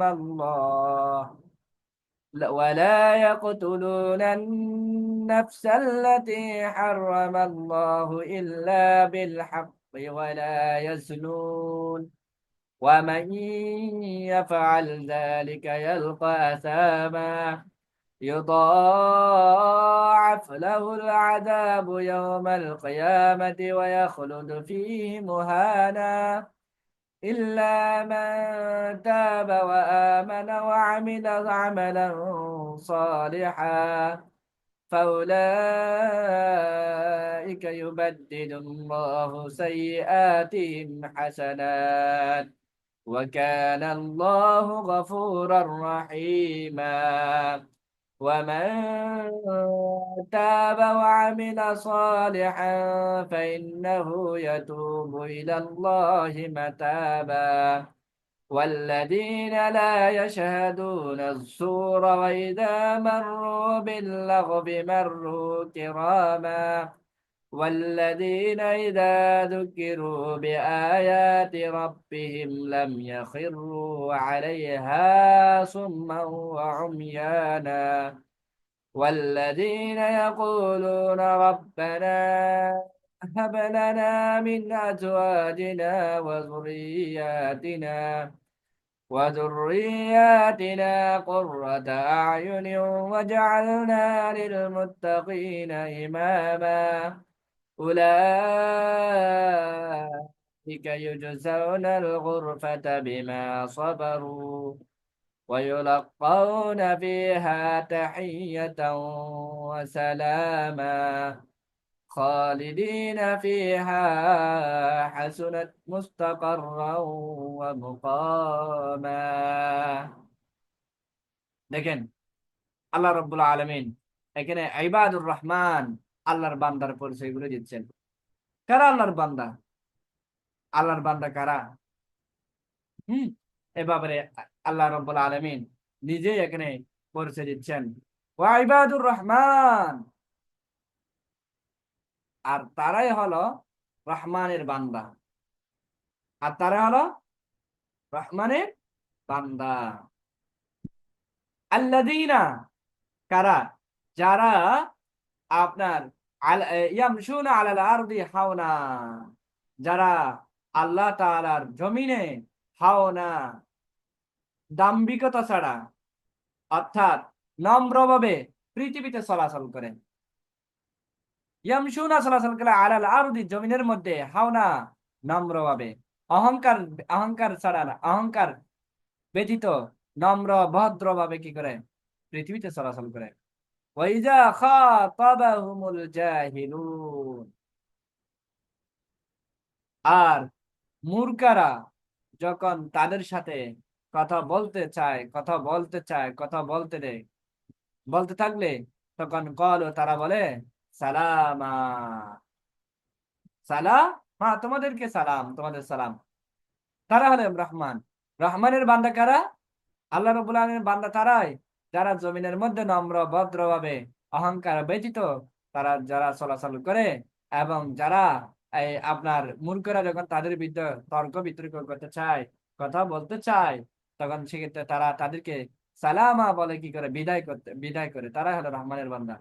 আরো পরিচয় দিচ্ছেন, ওয়াল্লাযীনা ইয়াবিতুনা লিরাব্বিহিম সুজদান ওয়া কিয়ামা, আর যারা নিজেদের রবের সামনে সিজদায় অবনত হয়, ওয়া কিয়ামা, এবং দাঁড়িয়ে রাত কাটায়, অর্থাৎ কিয়াম করে, তাহাজ্জুদ করে, সিজদা করে, সিজদায় লুটিয়ে পড়ে, তারা হলো আল্লাহ তাআলার বান্দা। আরো বলতেছেন, ওয়াল্লাযীনা ইয়াকুলুনা রাব্বানা, ওয়াল্লাযীনা ইয়াকুলুনা, আর যারা বলে রব্বানা, হে আমাদের রব, ইসরিফ আন্না আযাবা জাহান্নামা, আপনি আমাদেরকে জাহান্নামের আযাব থেকে আমাদেরকে বাঁচাও, জাহান্নামের আযাব থেকে আমাদেরকে বাঁচাও। ইন্না আযাবাহা কানা গরামা, আর তার আযাব তো কানা গরামা, তার আযাব তো সর্বনাশ, খুবই ভয়াবহ হবে। আমাদের সেই আযাব থেকে আমাদের কি করুন, বাঁচাও, রক্ষা করুন। ইন্নাহা সাআত মুস্তাকাররাও ওয়া মুকামা, এবং আশ্রয়স্থল, মুস্তাকাররান আশ্রয়স্থল, মোকামা মানে আবাস হিসেবে তা কত বড়ই না নিকৃষ্ট একটি জায়গা। জাহান্নামের কথা বলা হচ্ছে, সেই জাহান্নাম থেকে আমাদেরকে কি করুন, বাঁচাও, রক্ষা করুন। এবং আরো বলছে যে রহমানের বান্দাকেরা ওয়াল্লাযীনা ইযা আনফাকু, এবং তারাই হলো রহমানের বান্দা যারা কি করেন, ব্যয় করে, আল্লাহর রাস্তায় ব্যয় করে, লাম ইউসরিফু, এবং তারা কখনোই অপচয় করে না, ওয়ালাম ইয়াকতুরু, এবং যারা কখনো কৃপণতা করে না, কার্পণ্যতা করে না, ওয়া কানা বাইনা যালিকা কাওয়ামা, এবং তারা উভয় প্রান্তিকের মাঝামাঝি, না অপচয় না কৃপণতা, উভয় মাঝামাঝি অবস্থানে বসে যারা কি করেন, এবং ব্যয়ের পর কি করে থাকে, ভারসাম্যের উপর প্রতিষ্ঠিত থাকে, ব্যয় করার ক্ষেত্রে ভারসাম্যতা রক্ষা করে থাকে, তারাই হলো আল্লাহ তাআলার বান্দা। আরো বলেছেন, ওয়াল্লাযীনা লা ইয়াদউনা মা'আল্লাহি ইলাহান আখারা, আর যারা আল্লাহর সাথে অন্য কোন ইলাহকে আহ্বান করে না, ওয়ালা ইয়াকতুলুনা নাফসা, আর যারা নিজেদেরকে কি করে না, হত্যা করে না, আল্লাতী হারামাল্লাহু ইল্লা বিল হাক্কি, আল্লাহ তাআলা যে প্রাণকে হারাম করেছেন সে প্রাণকে কি করে না আপনার কোনো কারণ ছাড়া ইল্লা বিল হাক্কি, কোনো কারণ ছাড়া কি করে না হত্যা করে না। ওয়ালা ইয়াজনুন, এবং কি করে না ইয়াজনুন মানে জানা করে না, ব্যভিচার করে না। ওয়ামাই ইয়াফআল যালিকা ইয়ালকা আসামা, আর যারা এসব কাজ করবে সে তার গুনাহের শাস্তি ভোগ করবে। ইউদাআফ লাহুল আযাবু ইয়াউমাল কিয়ামা, এবং কাল কিয়ামতের ময়দানে তাদের উপযুক্ত শাস্তি দেওয়া হবে, তাদের শাস্তি হালকা করা হবে না, উপযুক্ত শাস্তি দেওয়া হবে। ওয়া ইয়াখলুদু ফীহি মুহানা, আর তারা সেই জাহান্নামের মধ্যে, কাল কিয়ামতের ময়দানে সেই জাহান্নামের মধ্যে লাঞ্ছিত অবস্থায় চিরস্থায়ী ভাবে বসবাস করবে, চিরস্থায়ী ভাবে তারা সেখানে পড়ে থাকবে।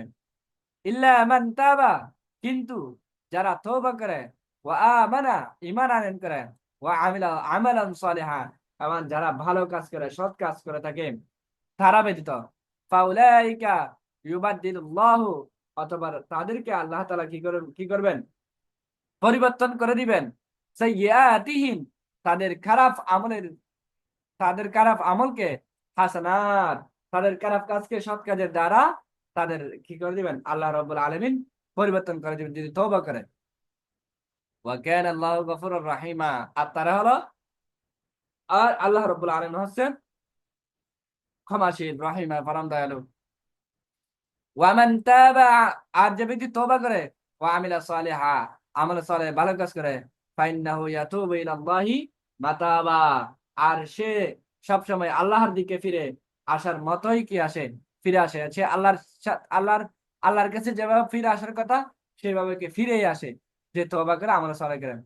ওয়াল্লাযীনা লা ইয়াশহাদুনা আয-যুরা ইযা মাররু বিল-লাগবি মাররু কিরামা, আর যারা এ, আর রহমানের বান্দা হচ্ছে তারাই যারা লা ইয়াশহাদুনা যুরা, যারা মিথ্যা সাক্ষ্য দেয় না, মিথ্যা সাক্ষ্য দেয় না। ওয়াইদা মাররু বিল লাগবি, এবং কি করে না কোন কাজে, আপনার কোন বাজে জিনিসের কাজ দিয়ে তারা কি করে না আপনার অতিক্রম করে না, কিরামা, ভদ্রলোকের মতো অতিক্রম করে যায়। অর্থাৎ কোন ওই বাজে কাজ, বাজে জিনিস, খারাপ কাজ রয়েছে, সেই কাজের দিকে আপনার কি করে না অতিক্রম অতিক্রম করলে সেটা তারা ভদ্রলোকের মতো অতিক্রম করে। আর পাশে রহমানের বান্দা তারাই আল্লাযীনা, যারা ইযা যুকরু বিআয়াতি রাব্বিহিম, যারা তার রবের আয়াত সমূহ কি করে জিকির করে, হ্যাঁ, লাম ইয়াখিরু, লাম ইয়াখিরু, আর তারা কি হয় না লাম ইয়াখিরু আলাইহা সুম্মা ওয়া উমিয়ানা, এবং তারা আপনার হচ্ছে এ, তাদের রবের যে আয়াত যেগুলো রয়েছে সেই আয়াতগুলো শুনিয়ে আপনার জিকির করা হয়, উপদেশ দেওয়া হয়, এবং আল্লাহ, এবং তারা তারা কি করে না যে অন্ধ বা বধির হয়ে থাকে না। অর্থাৎ শোনানো হলে সেটা মনোযোগ দিয়ে শুনে এবং সেটা আমল করার চেষ্টা করে, কিন্তু বধির হয়ে বা অন্ধ হয়ে কিন্তু তারা থাকে না। তারা হলো রহমানের বান্দা। ওয়াল্লাযীনা ইয়াকুলুনা, আর যারা বলে রব্বানা, হে আমার রব, হাবলানা, আমাদেরকে দান করুন, মিন আজওয়াজিনা, আমার এই যে স্ত্রী থেকে, বা আমার জোদের, আমার স্ত্রীর পক্ষ থেকে, ওয়া যুররিয়াতিনা, এবং আমাদের বংশধরের পক্ষ থেকে, হ্যাঁ আমাদের আমার নিজেদের স্ত্রীদের, আমাদের নিজেদের সন্তানদের বা এ, সন্তানদের কুররাতা আয়ুনিন, চক্ষু শীতলকারী বানাও, চক্ষু শীতলকারী বানাও। যাকে দেখলে মন শান্ত হয়ে যাবে, দিল শান্ত হয়ে যাবে, ঠান্ডা হয়ে যাবে, এমন ভাবে বানাও। ওয়াজআলনা লিল মুত্তাকিনা ইমামা, এবং আমাদের তুমি মুত্তাকিনের ইমাম হিসেবে বানাও। উলাইকা ইউজজাউনাল গুরফাতা বিমা সাবারু, এবং আর রহমানের বান্দা হলো তারাই যারা কি করে থাকেন আপনার সবরের ফল আপনার উন্নত মর্যাদা করে পাবে। এবং তারাই, আচ্ছা, রহমানের বান্দা তারা যারা রহমানের বান্দা তারা কিভাবে আপনার সবরের কারণে তারা কি করবে, নিজেদের সবরের কারণে উন্নত মর্যাদা কি পাবে, মর্যাদা আকারে পাবে। ওয়াইলাকাউনা ফিহা তাহিয়াতাও ওয়া সালামা, এবং তাদের হচ্ছে অভিবাদন শুভেচ্ছা সালাম সহকারে তাদের সেখানে কি করা হবে, আপনার শুভেচ্ছা জানানো হবে, অভ্যর্থনা করা হবে। কোথায়? খালিদিনা ফিহা, ওই জান্নাতের কথা বলা আছে। আর তারা সেখানে চিরস্থায়ী থাকবে। হাসুনাত মুস্তাকাররা ওয়া মুকামা। আর সে আশ্রয়স্থল, সে আবাসস্থল কতই না চমৎকার। সুবহানাল্লাহ। এরপর আসি।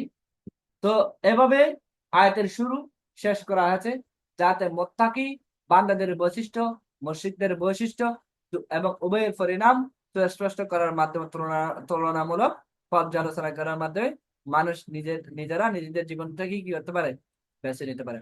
এই সূরার কেন্দ্রীয় বিষয়বস্তু হলো কোরআন হক এবং বাতিলের মাঝে পার্থক্য নির্ণয় করে। কোরআন হচ্ছে হক এবং বাতিলের মাঝে পার্থক্য নির্ণয় করে। সূরার আলোচ্য বিষয় আছে এই সূরাটি, এই কথাটি যে সাব্যস্ত করে যে কোরআনুল কারীম মহান আল্লাহ তাআলার পক্ষ থেকে রাসূল সাল্লাল্লাহু আলাইহি ওয়াসাল্লামের উপর সত্য সহযোগে নাযিলকৃত একটি আসমানী কিতাব এবং মুহাম্মদ সাল্লাল্লাহু আলাইহি ওয়াসাল্লাম আল্লাহর প্রেরিত সত্য রাসূল। হাসর এবং বিচার দিবস, মুমিনদেরকে জান্নাতের সুসংবাদ প্রদান এবং কাফেরদেরকে জাহান্নামের প্রতি ভীতি প্রদর্শন। এবং এরপর আসি, আল্লাহ রাব্বুল আলামিন এক এবং অদ্বিতীয়। তিনি সৃষ্টি জগতের একমাত্র স্রষ্টা। তিনি সব ধরনের দোষ ত্রুটি এবং সীমাবদ্ধতার ঊর্ধ্বে। এরপর মুমিনদের বৈশিষ্ট্য সমূহের বর্ণনা। আনুষঙ্গিক বিষয় হচ্ছে এই সূরার প্রতিটি মৌলিক স্তম্ভের শুরুতে আল্লাহ রাব্বুল আলামিন আহ এখানে সূরার শুরুতে তাবারাকা মহিমান্বিত শব্দ দিয়ে এসেছে। স্তম্ভগুলো হলো সত্য সহযোগী কোরআন নাজিল, মুমিনদের জন্য জান্নাতের সুসংবাদ, কাফিরদের জন্য আপনার জাহান্নামের দুঃসংবাদ এবং আল্লাহ তাআলার এক ও অদ্বিতীয় হওয়ার প্রমাণ। এই যে স্তম্ভগুলো বানানোর ক্ষেত্রে তিনি তাবারাকা দিয়ে শুরু করেছেন। 2 নাম্বার, কল্যাণ প্রার্থীর জন্য কোরআনুল কারীম সকল কল্যাণের ধারক, সকল কল্যাণের ভারক। যেমন যে মানসিক দৃঢ়তা অর্জন করতে চায় সে যেন কোরআন আঁকড়ে ধরে। যে মানসিক শক্তিকে আঁকড়ে ধরতে চায়, দৃঢ়তা অর্জন করতে চায় সে যেন কোরআনকে আঁকড়ে ধরে। যে ব্যক্তি জগতের বাস্তবতা, জগতের সকল সমস্যার সমাধান জানতে চায় সে যেন কোরআনকে আঁকড়ে ধরে। আয়াত নম্বর 17 আছে, যে ব্যক্তি নাসিহা উপদেশ অনুপ্রেরণা পেতে চায় সে যেন কোরআনকে আঁকড়ে ধরেন। তারপর যে ব্যক্তি জিহাদ করতে চায় সে যেন কোরআনকে আঁকড়ে ধরে। যে ব্যক্তি দাওয়ার কাজ করতে চায়, মানুষকে জাহান্নামের ভীতি প্রদর্শন করতে চায় সে যেন কোরআনকে আঁকড়ে ধরে। সুবহানাল্লাহ। আল্লাহ রাব্বুল আলামিন বলেন 3 নম্বর, إلا من تاب وآمن وعمل عملا صالحا فأولئك يبدل الله سيئاتهم حسنات وكان الله غفورا رحيما। যারা পাপী বান্দা আছে, গুনাহগার বান্দা আছে, আল্লাহ রাব্বুল আলামিন বলতেছেন যদি তারা তওবা করে আমল সালেহ করে তাহলে তাদেরকে আল্লাহ তাআলা তাদের খারাপ কাজের পরিবর্তে তাদের ভালো কাজ দ্বারা তাদেরকে আল্লাহ তাআলা কি করে দেন, পরিবর্তন করে দেন। কারণ আল্লাহ তাআলা আছে গফুর, আল্লাহ তাআলা আছে রহিম। এখানে গুনাহ সমূহকে সওয়াব দ্বারা বদলে দিবেন, পরিবর্তন করে দিবেন। এই আয়াতাংশের ব্যাখ্যায় আলেমদের মাঝে দুটি মত পাওয়া যায়। এক নাম্বার কুফর, শিরক, নাফরমানি থেকে তওবা করার পর আল্লাহ তাআলা তওবাকারীর তওবা পূর্ব যত খারাপ আমল সমূহ রয়েছে সেই খারাপ আমল সমূহকে নেক আমলে রূপান্তরিত করে দেন। শিরককে ইখলাসে পরিণত করে দেন। চারিত্রিক পবিত্রতাকে অপবিত্রতাকে পবিত্রতায় রূপান্তরিত করে দেন। মূর্তি পূজাকে এক আল্লাহর ইবাদতে পরিণত করে দেন। এক কথায় তওবা করার পর আল্লাহ তাআলা তাকে তওবার আগে যেসব খারাপ আমলগুলো ছিল সেই খারাপ আমলগুলোর পরিবর্তে নেক আমল দ্বারা নেক আমল করার তৌফিক দান করবেন।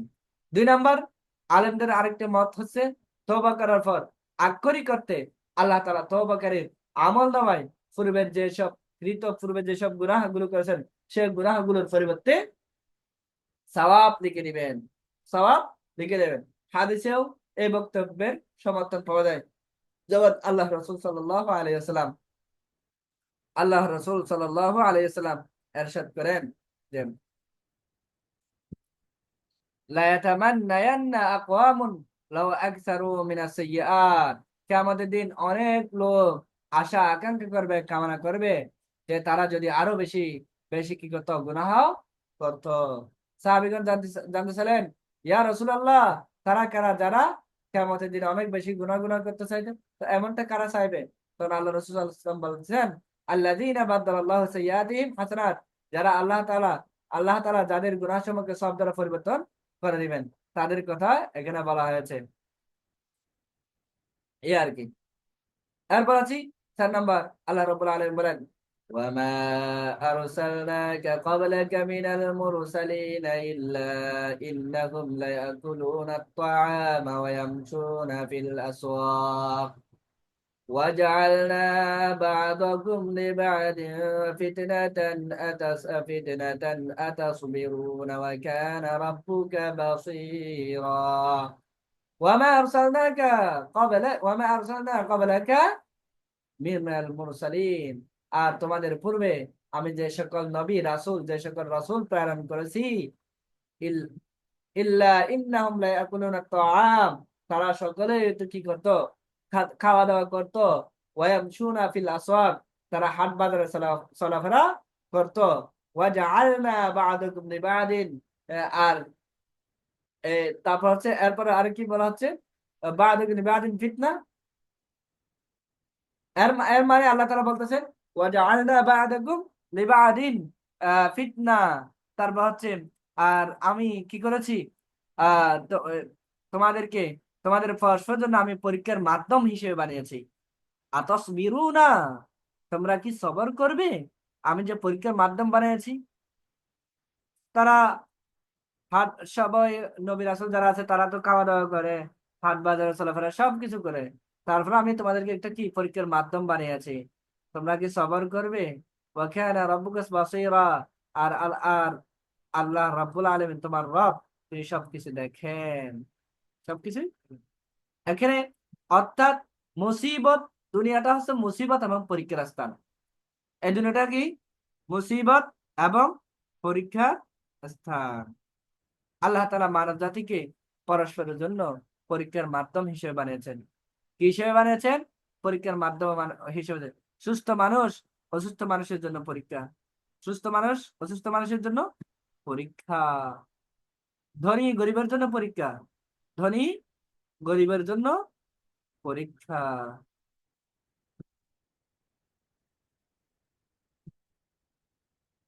ধনী গরিবের জন্য পরীক্ষা।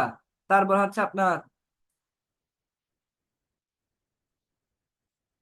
সরকারি ফকির ধনীর জন্য পরীক্ষা, সহিংস মানুষ রোগী মানুষের জন্য পরীক্ষা, শক্তিশালী দুর্বলের জন্য পরীক্ষা, দৃষ্টিমান মানুষ দৃষ্টিহীনদের জন্য পরীক্ষা, সন্তানের পিতা সন্তানহীন মানুষের জন্য পরীক্ষা। এগুলো হচ্ছে কি এক একটা পরীক্ষা, এগুলো হচ্ছে কি আপনার এক একটা পরীক্ষা মানুষের জন্য। সুবহানাল্লাহ। এরপর আছি, জনক কবি একটা চমৎকার বলে একটা কবিতা বানাই গেছেন, সাগীরুন ইয়াতলুবুল কুবরা ওয়া শাইখুন ওয়াদ্দালাউ সুগরা ওয়া খালিন ইয়াশতাহি আমালা ওয়া যু আমালিন বিহি সাজারা ওয়া রাব্বুল মালি ফি তাবিন ওয়া ফি তাবিন মানিফ মানিফ তাকারা ওয়া ইয়াশকিল মার'ু মিন মুনাহাজ্জিমান ওয়া লা ইয়ারতাহ মুনতাসিরান জুল আওলাদি মাহমুমুন وطالبهم قد انفترى ومن فقد الجمال شكا وقد يشكو الذي بهرا فهل حاروا مع الأقدار أم هم حيروا قدرا। এখানে বলা হচ্ছে যে সগীরুন ছোটরা, ইয়াতলুবুল ইয়াতলুবুল কুবারা, অর্থাৎ যারা ছোটরা আছে তারা সবসময় বড় হতে চায়, ওয়াশাইখুন ওয়াদ্দালাউ সুগরা, আর যারা বৃদ্ধ তারা ছোট হতে চায়, যারা ছোট তারা বড় হতে চায়, আর যারা বৃদ্ধ রয়েছে তারা কি হতে চায়, ছোট হতে চায়। এবং ওয়াখালিন ইয়াশতাহি আমালান, আর বেকার বেকার মানুষ যারা রয়েছে তারা কাজের খোঁজে কি পেরেশান থেকে, ওয়াজু আমালিন বিহি দাজারা, আর যারা কর্মজীবী মানুষ আছে তারা কাজের চাপে হয়রান। ওয়ারাব্বুল মালি ফি তাবিন, আর ধনী সম্পদ ধনীরা সম্পদ সামলাতে ক্লান্ত হয়ে থাকে, ওয়াফি তাবিন মানিফতাকারা, আর যারা গরিব তারা দারিদ্র্যের কষাঘাতে জর্জরিত। ওয়ায়াসকিল মার'ু মুনহাজিমান, আর যারা পরাজিত তারা পরাজিতদের মনে একটা বেদনা থাকে, ওয়াতালিবহুম কাদিন ফাতারা, আর যারা বিজয়ের মনে কি নাই, সুখও নাই। জুল আওলাদি মাহমুমুন, সন্তানের চিন্তায় পিতার চোখে ঘুম নাই। ওয়া তালিবুহুম কাদিম ফাতারা, এবং আবার সন্তানহীন দম্পতি সন্তান লাভের চেষ্টায় দিশাহারা। ওয়া মান ফাকাদাল জামালা শাকা, দৈহিক সৌন্দর্য থেকে যারা বঞ্চিত, সে বঞ্চিত ব্যক্তির অন্তরে কি নাই, শান্তি নেই। ওয়াকাদ ইয়াশকুল্লাযী বাহারা, আবার যারা সৌন্দর্যের নিয়ামত পেয়েছে তাদের আবার এই অভিযোগের শেষ নাই, সমস্যার শেষ নাই। ফাল হারু মাআল আকদার, এবং তারা কি তকদির নিয়ে হতবুদ্ধ? আম হুম হাইয়ারুল কাদরা, না খুদ তকদিরে তাদের অবস্থা দেখে হতভম্ব। দেখেন, মানে খুবই একটা সুন্দর একটা কবি কবি কবিতার মাধ্যমে খুবই ব্যাখ্যা করেছেন। তো আজকের আলোচনা তাহলে আমরা এখানে শেষ করবো ইনশাআল্লাহ। আল্লাহ রাব্বুল আলামিন যা আমাদের যা আলোচনা করেছি সেগুলো জানার, বোঝার, আমল করার তৌফিক দান করুন। তো আজকের আলোচনা এখানে শেষ করলাম। আপনাদেরকে একটা বিষয় ঘোষণা দিই, সেটা হচ্ছে আগামী শনিবার দুপুর 2টা থেকে, বাংলাদেশ সময় দুপুর 2টা থেকে আমাদের আন্ডারস্ট্যান্ড কোরআন উইথাউট গ্রামার কোর্স শুরু হবে ইনশাআল্লাহ। আপনাদেরকে তো বলেছিলাম আমার একটা কোর্স রয়েছে, যে কোর্স হচ্ছে গ্রামারের, আরবি গ্রামারের মারফেস ব্যতীত যে আপনার কোরআন বোঝার সহজ টেকনিক রয়েছে, একটা কোর্স সাজানো গোছানো কোর্স রয়েছে। সেই কোর্সটা আপনাদেরকে করাবো ফ্রিতে। তা আলহামদুলিল্লাহ, মহান আল্লাহ তাআলা যদি আমাকে তৌফিক দান করে দেখেন, হায়াত দেন, ইনশাআল্লাহ আগামী শনিবার থেকে দুপুর 2টায় জুম অ্যাপস এর মাধ্যমে ইনশাআল্লাহ শুরু করবে ইনশাআল্লাহ। আপনারা আপনাদের পরিচিত অপরিচিত যেসব দিনী ভাই বোনরা কোরআনের অর্থ বুঝতে চাই, এটা ফ্রি একটা কোর্স, সুবর্ণ সুযোগ লাভের একটা অন্যতম একটা মাধ্যম। আপনার দিনে পরিচিত অপরিচিত যারা আছে তাদের সবাইকে দাওয়াত দিবেন। বিশেষ করে যেহেতু কোর্সটা যেহেতু ফ্রি কোর্স, সুতরাং সবাই যেন স্বতন্ত্রভাবে স্ফূর্তভাবে যেন কোর্সে অংশগ্রহণ করে, ক্লাসে অংশগ্রহণ করে। একটা বিষয় দেখেন, আপনার আমাদের মুখতাসারুল কোরআন কোর্সের মধ্যে ইতিমধ্যে আমাদের গ্রুপের মধ্যে মেম্বার সংখ্যা আছে কত, 417 জন। অথচ ক্লাসে দেখা যায় আজকে সর্বোচ্চ দেখলাম আমি 18 জন। তো এটাও একটা একটা হতাশার একটা বিষয় বলা যেতে পারে। সুতরাং আমরা চেষ্টা করব, আম, যারা প্রকৃতপক্ষে, যারা কি করতে চায়, কোর্স করতে চায়, কোরআনের অর্থ বুঝতে চায়, কোরআনের অর্থ যারা আসলে প্রকৃতপক্ষে শিখতে চায়, বুঝতে চায়, তারা যেন কোর্সের মধ্যে আসুক। তারা এক্ষেত্রে মনে করেন সবাই একসাথে শিখবেন, এবং একটা নিজেদের ভিতরে একটা মনের ভিতরে উৎসাহ উদ্দীপনা থাকবে যে এতজন মানুষ আমরা একসাথে পড়লাম। তারা একটা সবাই একে অপরের ভিতরে একটা প্রতিযোগিতা রাখবে। এই যে আপনাদের কাছ থেকে আমি পরীক্ষা নিচ্ছি, আপনাদের লেকচার 3 এবং লেকচার 4 পরীক্ষার লিঙ্ক এখনো খোলা আছে। যারা পরীক্ষা দেন নাই, পরীক্ষাটা দিয়ে দিবেন 3 এবং 4। আমি আপনার একটু পরে পরীক্ষা নাম্বার 5 এটাও দিয়ে দিব, আপনারা পরীক্ষাগুলি দিয়ে দিবেন। একটা প্রতিযোগিতার একটা কি থাকবে, নিজেদের ভিতরে একটা প্রতিযোগিতা থাকবে। ইনশাল্লাহ আমি আপনাদের রেজাল্টটাও দিয়ে দিব গ্রুপের মধ্যে। তা আপনারা অবশ্যই অবশ্যই চেষ্টা করবেন ইনশাল্লাহ, যে একটা প্রতিযোগিতামূলক। আরেকটা বিষয় বলি, আলহামদুলিল্লাহ সুম্মা আলহামদুলিল্লাহ, আমি একজন আলেমের আর্থিক সহায়তা আপনাদের কাছ থেকে চাইছিলাম। আলহামদুলিল্লাহ, গতকাল 58,000 টাকা বুঝিয়ে দিয়েছি, এবং গতকাল থেকে আবার আজকে এখন পর্যন্ত প্রায় 7,000 টাকা আমার অ্যাকাউন্টে জমা হয়েছে আলহামদুলিল্লাহ। সেই হিসেবে টোটাল 65,000 টাকা আমি জমা দিব ইনশাআল্লাহ। তা আল্লাহ তালা আপনাদের যে দান সৎকে যেগুলো করেছেন সেগুলো আল্লাহ তালা কবুল করুক, মনের আশা আকাঙ্ক্ষা পূরণ করে দিক। এবং রমাদানের যে উদ্দেশ্যে, যে মাকসাদ, যে আশা বর্ষা নিয়ে আপনারা এই আলেমের সাহায্য সহযোগিতায় এগিয়ে এসেছেন, আপনাদেরকে আল্লাহ তালা কবুল করুক। এরপরে যদি কারো যদি কেউ যদি দিতে চান, অবশ্যই দিতে পারবেন ইনশাআল্লাহ। এখনো সুযোগ আছে, সমস্যা নেই। কারণ এই ওনার তো প্রচুর পরিমাণ টাকা পয়সার দরকার আছে। উনি একজন একটা বেসরকারি একটা প্রতিষ্ঠানে মাত্র জব করে অল্প বেতন পায়। হ্যাঁ, মানে বেসরকারি বলতে সরকারি এমপিভুক্ত এগুলো আর কি, অল্প বেতন পায়। ওনার 2টা বাচ্চা, ছোট ছোট মাসুম বাচ্চা আছে। ওগুলো আসলে এত পরিমাণ খরচ করাও সম্ভব না। ঢাকা আপনার কার্ডিক হসপিটাল আছে, ল্যাবেট কার্ডিক হসপিটাল, কিন্তু খরচ তো অনেক। আর হার্টের ওনার মূল সমস্যা ছিল হার্ট ব্লক হয়ে গেছিল। এটা অনেক একটা খরচের ব্যয়বহুল, যার কিনা টাকা পয়সা অনেক দরকার আছে। তা আপনারা যদি কেউ যদি এখনো যদি দিতে চান, ইনশাল্লাহ দিতে পারবেন ইনশাল্লাহ। আমাদের আর্থিক ডোনেশন যেটা আছে সেটা ডোনেশন কিন্তু সংগ্রহ করতেছি।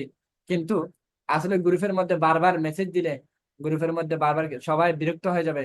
সেজন্য বিরক্ত হওয়া থেকে একটু স্থির স্থির রেখেছি, যাতে অন্যরা যেন বিরক্ত না হয়। তারপরেও যারা যোগাযোগ করে টাকা পাঠাচ্ছে তাদের টাকা নিচ্ছে ইনশাল্লাহ। তা আপনাদের সদকাগুলো যথাযথভাবে পৌঁছে দিচ্ছি আলহামদুলিল্লাহ। এবং আপনারা যেন খুশি হবেন, আমাদের এই টিমের মধ্যে আমাদের প্রায় অনেক আলেম রয়েছেন। আমি আসলে মূলত ওই মাদ্রাসা, যিনি রোগী ছিলেন উনি যে মাদ্রাসায় পড়াশোনা করছেন আমিও সেই মাদ্রাসায় পড়াশোনা করেছি। আর রোগীর বাড়ি আমার বাড়ির পাশে, একদম বাড়ির পাশে। তো সেই হিসেবে একদম আমাদের যে মাদ্রাসা থেকে যে পড়ছে আমাদের একটা কমিউনিটি ডাট হয়েছে। সেই কমিউনিটি মিলে সবাই মিলে আমরা চেষ্টা করতেছি, এবং সবাই মিলে প্রত্যেকে যেভাবে সৎকায়, দোয়াতে, শারীরিকভাবে, মানসিকভাবে, আর্থিকভাবে সহযোগিতা করছেন, সবাই সবাই একে অপরের জন্য আমরা দোয়া করে যাচ্ছি আলহামদুলিল্লাহ। তো আমি আর এ, আজকে এখানে সমাপ্ত ঘোষণা করলাম। সুবহানাক আল্লাহুম্মা ওয়া বিহামদিকা নাশহাদু আল্লা ইলাহা ইল্লা আনতা নাস্তাগফিরুকা ওয়া নাতুবু ইলাইক ওয়া মা আলাইনা ইল্লাল বালাগ। আসসালামু আলাইকুম ওয়া রাহমাতুল্লাহি ওয়া বারাকাতুহু।